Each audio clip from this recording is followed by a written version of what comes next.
diálogos sobre el desarrollo de políticas de adaptación y el vínculo de la ciencia en el desarrollo de las políticas. La verdad es que tengo un gusto de moderar este panel con personas que respeto muchísimo. Acá está Daniel Ryan, que es profesor investigador del ITBA, del Instituto Tecnológico de Buenos Aires, y es miembro desde sus orígenes de la Red de Cambio Climático y Toma de Decisiones. Nathalie Unterstell, que es del Talanoa Dialogue, pero tiene una trayectoria larguísima y con mucha experiencia en el gobierno de Brasil, en el Foro Brasileño del Cambio Climático y mucho más. Seguro después nos puedes contar. Y Wilson Sánchez, que es hoy día el coordinador del CONGOPE, que es el organismo que vincula los gobiernos provinciales en Ecuador. Wilson nos va a traer la perspectiva de los gobiernos locales con el trabajo que vienen haciendo en Ecuador en políticas de adaptación a nivel local. Así que un panel súper complementario en términos de experiencias y en términos de geografía de nuestra región también. Bueno, yo soy Paula Ellinger, responsable hoy día del programa de acción climática en Fundación Avina y líder del proyecto Latino Adapta, que es que convoca este espacio. Latino Adapta es un proyecto financiado por el IDRC, el Instituto de International Development Research Center del Canadá, e implementado por la Red de Cambio Climático y Toma de Decisiones. Bueno, sin muchas más introducciones, vamos directamente al tema que nos convoca. Creo que una cuestión común en todas las conversaciones, eventos y reuniones que tenemos es el poco tiempo que nos queda para dar respuestas al cambio climático, y cuando hablamos de eso, cómo responder a la crisis climática no es solo la mitigación, pero también cómo nos adaptamos, cómo generamos las respuestas a los impactos del cambio climático. Y para que las respuestas sean efectivas, un elemento fundamental es la información científica, cómo la ciencia puede informar el desarrollo de las políticas de adaptación. A pesar de la relevancia, el vínculo entre ciencia y política ni siempre se da de una manera sencilla o fluida. Y es sobre eso que vamos a hablar. Así que quisiera invitar a cada uno de los tres a dar sus perspectivas sobre el vínculo entre ciencia y política en el desarrollo de medidas de adaptación. Empezando por Daniel, que nos puede contar un poco del rol que juega la ciencia en el desarrollo de las políticas y qué desafíos hay. Bueno, en este sentido los resultados del proyecto Latino Adapta que mencionaba Paula, creo que son muy útiles para abordar esta cuestión de los desafíos y de las brechas que tenemos entre la relación entre ciencia y política en la región. El proyecto se desarrolló en 6 países y una de las herramientas de recolección de datos fue una encuesta que hicimos funcionarios gubernamentales que trabajaban en política de adaptación en los 6 países de la región. Era una encuesta que intentaba identificar esas brechas y estuvo bien focalizada la encuesta en funcionarios de distintas áreas de gobierno y distintos niveles que trabajaban en temas de adaptación. Y abordamos 3 ejes: vacíos en la base material del conocimiento, vacíos que hacían a la coproducción del conocimiento, o brechas, obstáculos en la coproducción del conocimiento, y obstáculos en el uso e incorporación del conocimiento en la política, en la formulación de la política. Y hay como 2 o 3 conclusiones generales que, con algunos elementos contextuales, variaciones de cada país, recorren, digamos, a los 6 casos que estudiamos, los 6 países. Primero, un tema interesante es que los vacíos en la base material del conocimiento que necesitan los funcionarios. Una cuestión interesante es que un énfasis muy fuerte en información, en vacíos muy fuertes de información no climática, pero que eran claves para la formulación de la política de adaptación. Evaluaciones de vulnerabilidad socioambiental, análisis económico de la política de adaptación, cómo evaluar la efectividad de la política de adaptación. Áreas de conocimiento que están muy vinculadas a los estudios de política pública. No quiero dar la imagen que toda la información climática ya está disponible, no hay problemas y vacíos allí.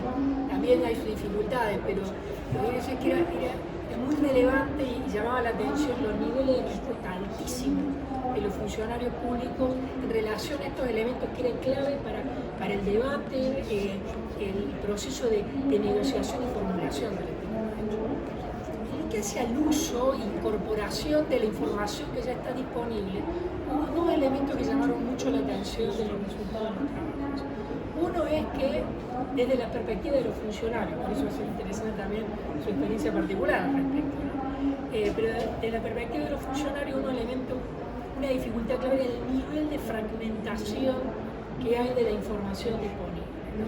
La política de adaptación es una política transversal que requiere inputs de distintas áreas del conocimiento. Muchas veces esa información está disponible, pero con un altísimo nivel de fragmentación y de bajo nivel de integración. Y esto es lo que está llamando la atención, o lo que apunta, que es un vacío importante en los países de la región, es a una carencia de organismos que trabajan, en inglés, la literatura en inglés se llama boundary organizations, que traducido al español como organismos puentes. Otro término que se utiliza en literatura en inglés, que para mí es muy lindo, es knowledge brokers, como el que articula demanda y oferta de conocimiento, ¿no? Entonces hay experiencias interesantes en la región, pero también hay vacíos, que son estos actores que trabajan entre la generación del conocimiento y la demanda del conocimiento y cumplen un rol central en la articulación de esa institución. Ahora, por un lado, uno de los problemas de uso e integración está vinculado, uno de los tantos, pero ese particularmente a la fragmentación y la poca integración del conocimiento disponible, pero de la otra cara, uno de los elementos fuertes que salían de los trabajos nacionales y de las encuestas es fuertes falencias en las capacidades estatales. Las capacidades estatales para participar en la coproducción del conocimiento y para gestionar e incorporar ese conocimiento en los procesos de política pública.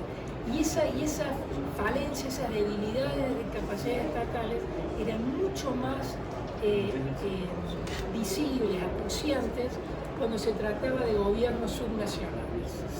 A nivel de los gobiernos nacionales había capacidades más o menos desarrolladas. Cuando uno iba a los gobiernos subnacionales, e inclusive a nivel local, ya los gobiernos locales, esa falencia era mucho más acuciante. Entonces, por un lado, si vos tenías alta fragmentación de la información disponible y necesaria para la política, y por el otro lado, tenés fuerte debilidad en las capacidades estatales y los equipos técnicos que tienen los organismos públicos para hacer uso de esa información, es un cóctel complejo. Y un tercer elemento, y después podemos entrar a conversar sobre cuáles son las posibles respuestas en metodología, pero un tercer elemento, un tercer cuello de botella o obstáculo vacío era con respecto a la etapa final del ciclo de política pública, que es el tema de implementación y evaluación. Y allí hay problemas que no son solo de la región, sino que son transversales a la política de adaptación, que es cómo medimos la efectividad de la política de adaptación, el impacto de la política de adaptación. Es un tema que se viene discutiendo fuerte, tanto a nivel de la gente que está en la implementación de la política como la gente que está en el sector académico, ¿no? Entonces era muy fuerte la demanda de indicadores, de mecanismos para poder evaluar la efectividad de la política de adaptación o de los programas de la política de adaptación y hacer ese monitoreo. Y ahí lo dejo porque creo que ya estoy acá. Buenísimo, bueno, gracias. Justo la idea es intervenciones cortas al principio. La idea es tener intervenciones cortas al principio para que después podamos establecer un diálogo. Así que les provoco a que vayan pensando sus experiencias, preguntas, para que lo hagamos lo más interactivo posible. Si no logran escuchar, háganos señal que subimos la voz. Sí. Bueno, Nathalie tiene muchísima experiencia y nos puede contar un poco de qué has vivido de esta interfase entre la política y la ciencia y qué lecciones traerías para compartir con nosotros. Obrigada. Eu vou falar em português porque eu cheguei agora, minha cara de sono revela que eu estou pensada e o espanhol ia me tomar muito tempo. Vamos para o português. Qualquer coisa vocês me param. Bom, eu tenho trabalhado com adaptação mais ou menos desde 2012.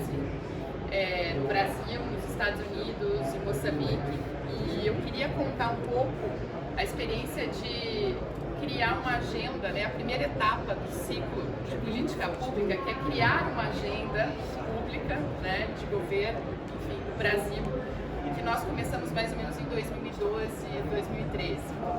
E eu acho que nós ficamos na posição de knowledge broker, que você colocou, então vou contar rapidinho essa história. Mais ou menos por aquela data, começou uma pressão para o Brasil apresentar um Plano Nacional de Adaptação para a Convenção 4. E aí, a grande questão que nos foi colocada como governo federal, eu trabalhava numa secretaria dentro da Presidência da República brasileira, era algum grupo que queria rush to action, queria partir para ação e vamos fazer lei, vamos fazer decretos, né, e que de fato caminhou e construiu um plano, nós participamos, e um outro grupo, que era esse grupo que nós capitaneamos, lideramos na presidência brasileira, que falou, olha, porque a gente tem muito pouco tempo para resolver a crise climática, a gente não pode errar. A nossa ação tem que ser estratégica e a nossa ação tem que ser muito precisa. Então, para nós construirmos uma agenda, a gente precisa de um ótimo diagnóstico. E esse diagnóstico não pode ser simplesmente uma revisão da literatura ou a gente chamar, né, uns especialistas e ficar enrolando, como falamos em português. Mas, de fato, criar um diagnóstico que, a hora que nós fôssemos agir, que fosse uma ação, de fato, estratégica, mainstream e tudo mais. Então, nós criamos um programa que chamou Brasil 2040. Ele nasce na Secretaria de Assuntos Estratégicos da Presidência do Brasil em 2013. E o que nós fizemos foi contratar 7 equipes. Nós contratamos os melhores, melhores researchers, os melhores da agricultura, da infraestrutura, de recursos hídricos. Nós chamamos esse grupo para vir trabalhar conosco no âmbito da presidência com os ministérios. Então, a Agência Nacional de Águas, que tinha uma equipe da Universidade do Ceará, que trabalhava com eles, a agricultura tinha Embrapa e mais um grupo, e assim por diante. E o que eu acho que a gente aprendeu, que eu queria... Você perguntou das lições aprendidas. Uma primeira lição que a gente aprendeu, que eu acho que é simples, mas muito significativa, foi que quando nós começamos o processo, as pessoas estavam tão ansiosas em já fazer projeto de lei, decreto, etc., tomar decisão, e não estavam prestando atenção no diagnóstico, que elas ignoravam a modelagem climática. Então falavam, não precisa rodar modelo, isso aí vai dar uma pequena diferença. E a gente teve que passar pelo processo durante um ano de fazer todo mundo aprender o que é um modelo climático e como trabalhar com cenários. E foi um lindo processo, difícil, porque, por exemplo, a empresa de planejamento energético no Brasil, que é quem faz o planejamento energético e quem define, por exemplo, onde investir em hidrelétricas, até então todo investimento era feito principalmente na região norte do Brasil. E os cenários climáticos para 2040, 2070 e 2100 apontavam que essa é a região exatamente onde você vai ter a maior diminuição das chuvas. Então, como é que a gente ia simplesmente virar para a empresa de planejamento energético e falar, mudem o seu planejamento? Tinha que ser muito além. Então, teve todo um processo de aprendizado e eles incorporaram ao planejamento deles uma espécie de capítulo especial de What If. Então, What If diminuir 30% da vazão, né, das chuvas na estação de Belo Monte? A gente vai investir ou não vai investir? E assim por diante. Então foi um processo em que, como a gente também estava na presidência da República, a gente tinha condições de mobilizar atores que normalmente não dariam bola, eu não sei se dariam bola, é uma expressão boa, mas não daria pelota para o Ministério, por exemplo, setorial ou o Ministério de Meio Ambiente. O fato de ter um high level envolvido ajudava-nos nesse processo. Ao mesmo tempo, os tempos de cada setor eram muito diferentes. Então, o pessoal de energia entendeu muito rápido e também resistiu muito rápido, porque as notícias não eram boas, mais ou menos era falar, o planejamento de vocês está todo errado. E eles reconheceram isso em reuniões que nós fizemos, e falaram: nossa, se a gente tivesse feito essa lição de casa antes, a gente não estaria investindo em Belo Monte, que é um projeto muito polêmico no Brasil. Muito bem, outros setores, por exemplo, desenvolvimento urbano, né, toda a parte de drenagem urbana, a gente não tinha informação. E não tinha informação não climática, como você falou, né? Então, um setor muito mais difícil de trabalhar, um ministério muito rico, mas muito fragmentado. Então, ali a agenda não avançou, eu diria. Mas nesses outros mais organizados, para o longo prazo, como energia e agricultura, a gente viu muita coisa nascer.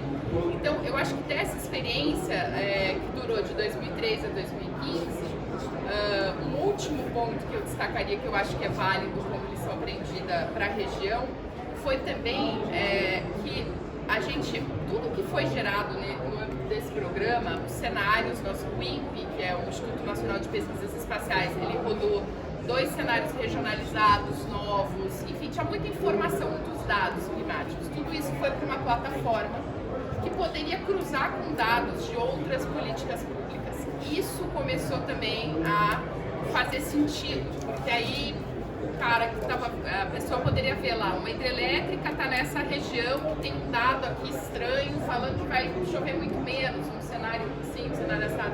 Acho que esse elemento visual ele é muito poderoso.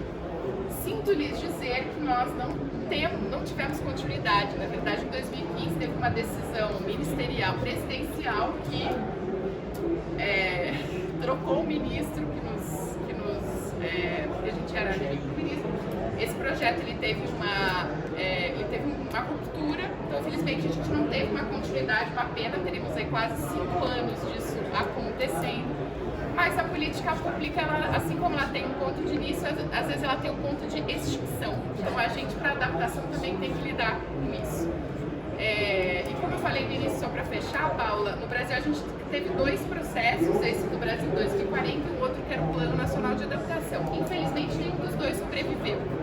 Então eu acho que uma das lições para a região é como fazer com que as políticas de adaptação sejam duráveis, né? Essa coisa do enduring, porque elas são muito necessárias, mas parecem também muito frágeis do ponto de vista da sua continuidade na política. Obrigada, Nati. Creo que no sé si todos pudieran comprender, trae ejemplos súper concretos de los desafíos que tienen que ver desde el nivel del tipo de información disponible, pero sobre todo apunta a los tiempos en que las informaciones están disponibles y cómo se articula la información generada, tal vez por algún tipo de actor o sector, con otro que toma otras decisiones y que tal vez tomó una decisión de política pública sin tener esta información disponible. Entonces, hay brechas también en relación a espacio y tiempo, ¿no?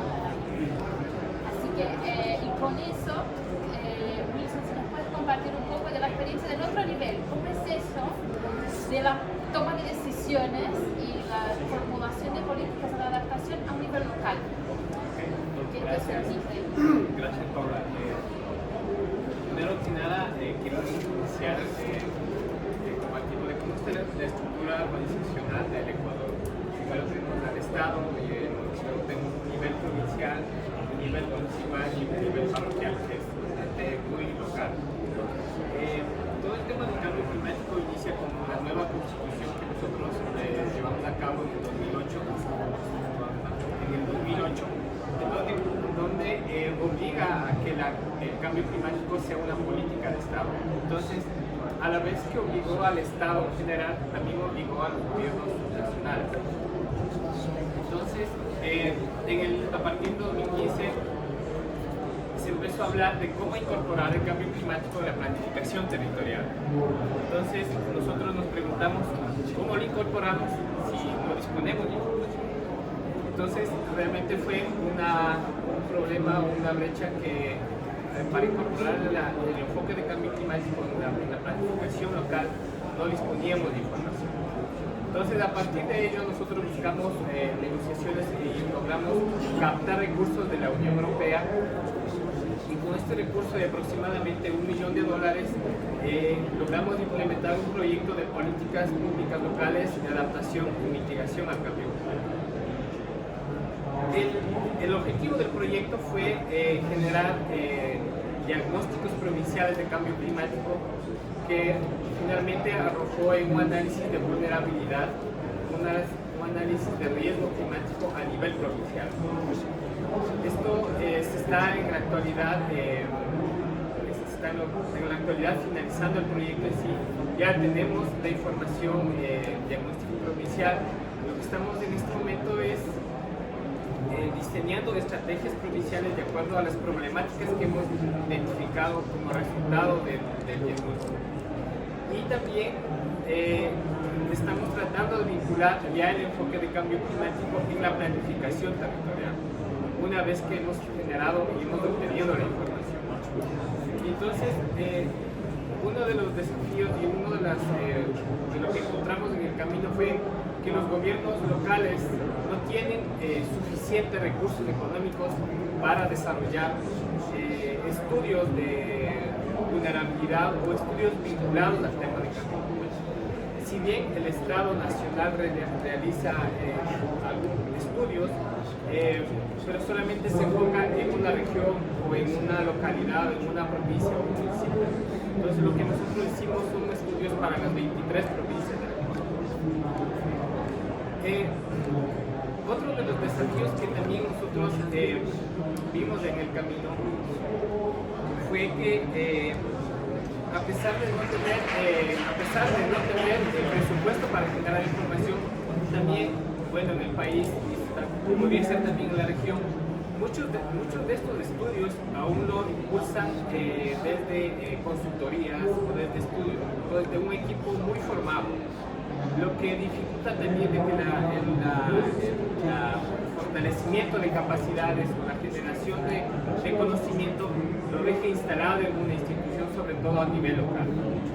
Entonces, es aún una brecha que está presente, digamos, en Ecuador y que esperamos pues que a futuro se vayan corrigiendo todas esas dificultades de que sean las mismas personas que trabajan para los gobiernos locales que generen información, que obtengan información, que conozcan de cómo y de dónde se trae la información o se procesa la información.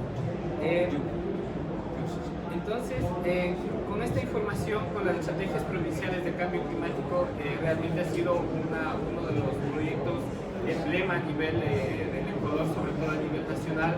Todos, el Ministerio del Ambiente, que es el ente rector en materia de cambio climático, no ha logrado en su tiempo generar esta información a nivel local, y nosotros como un ente asociativo que asociamos a los 23 gobiernos provinciales hemos logrado cerrar, digamos, por ahora esta brecha de tener la información de riesgo y de vulnerabilidad climática. Pero si bien ahora estamos impulsando todo el tema de la inserción del enfoque de cambio climático en la planificación local, nos queda aún otro desafío de cuál va a ser el porcentaje o la forma de implementación de las estrategias o de las acciones que se establezcan a nivel local. Mucha de esta planificación o muchos de estos documentos, estrategias, planes, lo realizan los entes locales, lo están realizando, pero muchas veces desconocemos el porcentaje de implementación de proyectos, qué tanto se implementa. Entonces, aún hay muchos desafíos a nivel local y creo que el principal desafío es la obtención de información. Muchas gracias, Luis. Creo que nos trae varios elementos, ¿no? Los desafíos de buscar los recursos, de lograr la información. Sí, nos trae varios elementos de desafíos a nivel local, ¿no? Que van desde la recolección de la información, el acceso a los recursos, a la implementación y el monitoreo, ¿no? Y el desafío que esta capacidad esté instalada, lo que mencionó Daniel al principio, ¿no? Las capacidades instaladas en los mismos gobiernos para implementar las políticas. Creo que a mí me surgen muchas preguntas a escuchar ustedes, pero quiero primero abrir a ver si alguien tiene algún comentario, reflexión, pregunta que quiera hacer. Sí. A mí me pareció muy interesante la intervención de... Si puedes presentarte. Por favor, hablar un poco más alto, porque si no aquí no oigo. Hay mucho ruido hacia afuera y no oigo nada. Mucho gusto, mi nombre es Nicolás Vega, vengo de Ciudad de Guatemala. Soy alcalde auxiliar en una zona de Guatemala, pero también soy coordinador ecológico para recuperación de una cuenca hidrográfica. Entonces, uno las dos líneas, la línea política y la línea ambiental. Me pareció muy interesante la intervención de Diego. Daniel, porque si bien los estados son lentos, ¿Quieres? Tal vez podemos hacer algo tipo acuario. ¿Sí? Si quieres venir acá a hacer una rotación, así, porque si hablas para allá todos te escuchan. Gracias. mucho gusto. Me pareció muy interesante la intervención de Daniel, porque si bien los estados son lentos, las empresas actúan muy rápido y las comunidades no entienden el problema. Entonces, es importante que hayan esas personas puente que entiendan la dinámica de las comunidades. Primero, yo me voy a referir a Guatemala, que es el territorio. Normalmente las personas piensan que en Guatemala solo hablamos un idioma, que es el español. Realmente se hablan 22 idiomas de origen maya. Entonces, cuando quieres implementar algo desde tu perspectiva, desde tu cosmovisión, es difícil si no existe una persona que articula y logra transferir la información tal como la persona la comprende. Por ejemplo, hace 15 días me reuní con unas personas del pueblo maya, indígenas, mujeres, y ellos conciben el agua, lo conciben diferente a como normalmente lo concebimos en el mundo occidental. Lo conciben como un elemento sagrado, que no hay que contaminarlo, no hay que protegerlo, y cuando nosotros le decimos que es un recurso, no lo aceptan, porque ellos lo miran como algo que hay que cuidar. Y desde ese punto de vista, por ejemplo, Guatemala tiene más de 82 ríos, más de 5.664 kilómetros de río, y mucho antes de que las redes de comunicación como el internet existieran, ellos conciben el agua, los ríos como corredores biológicos, corredores de vida, en donde hay que protegerlos. Entonces, no como algo de explotación, no lo miran de otra forma. Entonces, me centro en lo que usted dijo. Es muy importante que esas personas que hagan los puentes de comunicación existan más, porque si no, no podemos comprender todo lo que ocurre. Gracias. Buenísimo. Hagamos una dinámica, si terminaste tu intervención, que el próximo puede subir y así armamos una audiencia pública. Tipo un diálogo. Gracias. Pero súper interesante, creo que nos inspira el rol de la traducción, ¿no? Y de nuevas cosmovisiones. La adaptación realmente es sobre cambiar nuestra manera de ver el mundo. Sí, claro, además. Tem caso aqui, eu trabalhei com um caso em Moçambique que eu acho que é muito significativo, porque eu acho que além de ter pessoas com essa habilidade de ser knowledge broker, você precisa ter sistemas de tomada de decisão adaptados. Então não basta só explicar para as pessoas, tem que ter de fato uma capacidade da adaptação nascer, porque senão é só blá blá blá. Em Moçambique, que é um dos países mais pobres do mundo, né, um less developed country, eles têm em 7 cidades costeiras, onde a gente trabalhou, um sistema de habitação social, ou seja, quando alguém vai, comprou uma casa, comprou um terreno, essa pessoa vai à prefeitura, à municipalidade, avisar ao poder público que ela vai fazer uma casa naquele terreno, ela imediatamente já recebe uma ficha, uma hoja que tem os riscos climáticos. Ela já sai dali sabendo que ela tem que não só saber, mas isso não a responsabiliza, ela simplesmente se torna ciente. E o que acontece depois? Além de uma folha que ela assina falando, eu estou ciente que a minha zona aqui tem aumento do nível do mar, que tem risco de furacão, tarará, ela já sai com uma recomendação de adaptação. Por exemplo, para mim a mais clara medida é elevação das casas, porque lá tem muita penetração, muita inundação, tem muita intrusão salina. Então, Moçambique consegue fazer. Se Moçambique consegue fazer, que é um país paupérrimo, eu acredito que Equador, Brasil, Argentina e todos os outros têm que conseguir fazer também. Mas depende dessa tradução, ou seja, teve um momento em que um projeto foi lá, criou essa estrutura e colocou dentro dos sistemas da prefeitura, né, essa possibilidade de uma tradução muito direta para quem não compra casas. Eu imagino que para indígenas seriam outros sistemas, outras decisões, a depender de onde eles vivem, mas é isso, tem que fazer. Fantástico. Creo que es un excelente ejemplo de esta traducción incorporada de una manera institucional, de forma que sigue, ¿no? Y ya no está tan sujeta a los tiempos, los cambios políticos y tal. ¿Se puedes presentarte? Muito prazer. Eu sou Oswaldo Lucon, do Fórum Brasileiro de Mudança Climática. 10 anos atrás, eu escrevi uma lei subnacional de mudanças climáticas para o estado de São Paulo e procurei copiar boas práticas. Uma delas veio do México, onde havia uma lista que definia legalmente quais eram os desastres naturais passíveis de ações de adaptação. Uma lista fechada, obviamente flexível, mas era uma lista que definia quais eram os impactos. Não consegui fazer passar esta lista fechada. Tentei botar royalties da exploração de petróleo para um fundo de adaptação. Não consegui, não passou. Quando o plano que a Nathalie fez passou, que tinha, sei lá, 500 páginas, eu procurei o capítulo de financiamento e tinha 2 páginas. E não tinha os recursos, a origem dos recursos.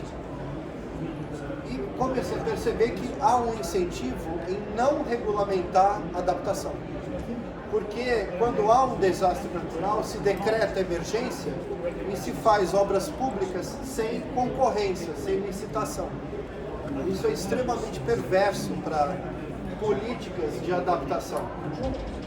Outra coisa que eu percebi agora, estava numa discussão com o governo brasileiro sobre a comunicação nacional no capítulo de adaptação.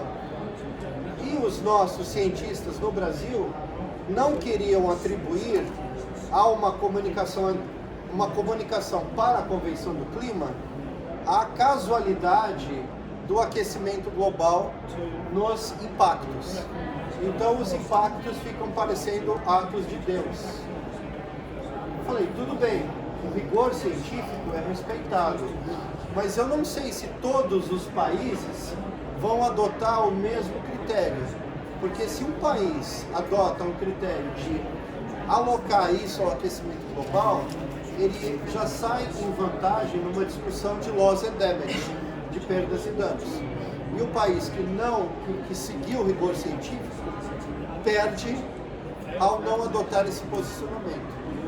Então, quem lê uma legislação de adaptação, muitas vezes não entende se isso se relaciona ou não se relaciona a mudanças climáticas, tanto pela questão científica quanto pela questão normativa, que é algo que o México fez. É uma sugestão. No, súper interesante. Si tuviera algún mexicano acá que pudiera, no sé si hay, para compartir un poco de la experiencia. Sí. No del caso de México. Yo tengo 2 comentarios, 3. Uno, ¿cómo era su nombre? Nicolás Vega. Horacio. Nicolás. Disculpe, no escucho. Creo que Nicolás trajo algo que hemos planteado en términos de esto de relación ciencia-política, pero la verdad es que cuando trabaja, y el caso que plantean aquí en Mozambique también va en esa dirección, Pero cuando hablas de política de adaptación y fundamentalmente a nivel territorial, pero no exclusivamente a nivel territorial, hay otros tipos de conocimientos que tienen que confluir en el proceso de negociación. Entonces, hoy cuando se habla de coproducción de conocimiento, esa palabra que me da un título, básicamente se está haciendo referencia al proceso donde se reconoce que para la formulación de política necesitas conocimiento científico, pero hay otros tipos de conocimiento, como en el caso del conocimiento de las comunidades indígenas, de las comunidades locales, o el conocimiento práctico de los funcionarios que están en la línea, que tienen que integrarse y tener que formar parte del proceso de generación de conocimiento, etc. Entonces, y eso plantea para los procesos de estas organizaciones o estas personas que tienen que cumplir estas funciones de knowledge brokers o de boundary organizations, desafíos aún más fuertes, ¿no? Porque no es solamente tratar de articular distintas disciplinas del conocimiento científico, sino otros tipos de sistemas de conocimiento. Y cómo se generan procesos donde eso se puede articular. La sensación que tengo yo es que eso es mucho más fácil, o hay experiencias mucho más ricas a nivel local, por ejemplo, que están planteando, que cuando se plantean experiencias o a nivel de los programas nacionales de adaptación, etc., donde ese conocimiento más territorial tiene más dificultades para formar parte de ese tema. El segundo tema es algo que se plantea acá, que parece clave, digamos, que es la sustentabilidad en términos de tiempo y la sustentabilidad política de estos espacios de formulación de la política de adaptación y de los procesos de coproducción de conocimiento. En términos estrictos de coproducción de conocimiento, una de las cuestiones sale fuerte de nuestra investigación, que son 6 países de la región, no sé si lo dije, Argentina, Brasil, Chile, Uruguay, Paraguay, Costa Rica y Argentina, es que una cuestión interesante, un alto porcentaje de los funcionarios que respondían a la encuesta manifestaban que habían participado en procesos colaborativos de generación de conocimiento. Ese era un dato interesante. Un alto porcentaje, ahora no recuerdo, pero que estábamos arriba del 70%. Ahora, uno de los desafíos más importantes que planteaban era la falta de sostenibilidad en el tiempo de estos procesos. Realmente eran procesos asociados a proyectos, a iniciativas puntuales, que cuando se terminaba el proyecto o la iniciativa, esos espacios de coproducción del conocimiento, inclusive de coproducción de la política, se agotaban, ¿no? Y entonces eso hace un desafío importante, porque realmente esto está muy fuerte en los estudios de caso, la relación ciencia-política, uno de los aspectos importantes es la sostenibilidad de espacios de vinculación, de construcción de confianza, etc. Y si esos espacios son muy cortos, no se sostienen en el tiempo, o ya sea porque están afectados por los ciclos de financiamiento o por los cambios de los ciclos políticos, ahí hay un tema grave para trabajar. Y el tercero creo que está vinculado a un tema político. Uno de los desafíos más graves que tiene la política de adaptación en términos no de policy, sino de politics. En inglés el término política se maneja en términos de politics o policy. Y el policy es la discusión más técnica de la política. El politics es la discusión más de cómo se articulan los grupos de interés y las coaliciones. Y uno de los problemas de la politics y de adaptación es que, y esto está muy documentado en los Estados Unidos, es que los electores privilegien con su voto la respuesta de los gobiernos después de que ocurre un evento climático.